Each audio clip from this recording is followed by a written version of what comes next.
કે અત્યારે આમાં નંબર આપવામાં અમને કન્ફ્યુઝન થશે કે આમાં મારે 30 નો નંબર આપવો પડશે, બરાબર? પણ અમારા પ્રોટોકોલ મુજબ અમે 3 THR માંથી અને 3 નંબર આપશું મિલેટ્સ માંથી.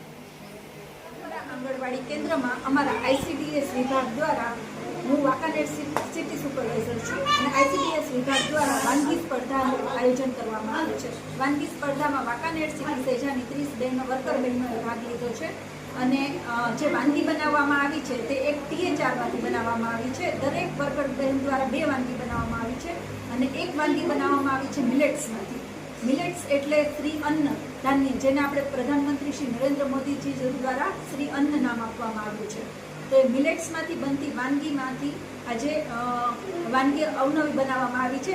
એનું આ વાનગી બનાવવાનો હેતુ એટલો જ છે કે લાભાર્થી અત્યારે જે પાણીપુરી, પિઝા, બર્ગર ખાય છે, તો એના બદલે આપણા મિલેટ્સનો ઉપયોગ કરે રોજબરોજના ખોરાકમાં. અને અમારા આંગણવાડી કેન્દ્ર તરફથી જે THR પેકેટનો લાભ એને મળે છે, તો એ પેકેટમાંથી પણ અવનવી વાનગીઓ બને છે. તો એ પેકેટ્સમાંથી બનેલી વાનગીનો ઉપયોગ એના દૈનિક આહારમાં કરે તો એના પોષણ અને આરોગ્યમાં સુધારો થાય. એટલે આજે અમારી વાંકાનેર સિટીની 30 બહેનો દ્વારા વાનગી બનાવવામાં આવી છે. દરેક વર્કર બહેન દ્વારા 2 વાનગી બનાવવામાં આવી છે, અને કુલ 60 વાનગી આજ રોજ બનેલી છે, જેમાં તમને પિઝા પણ જોવા મળશે અને મંચુરિયન પણ જોવા મળશે, અને અવનવી ઘણી બધી જાતની વાનગીઓ જોવા મળશે.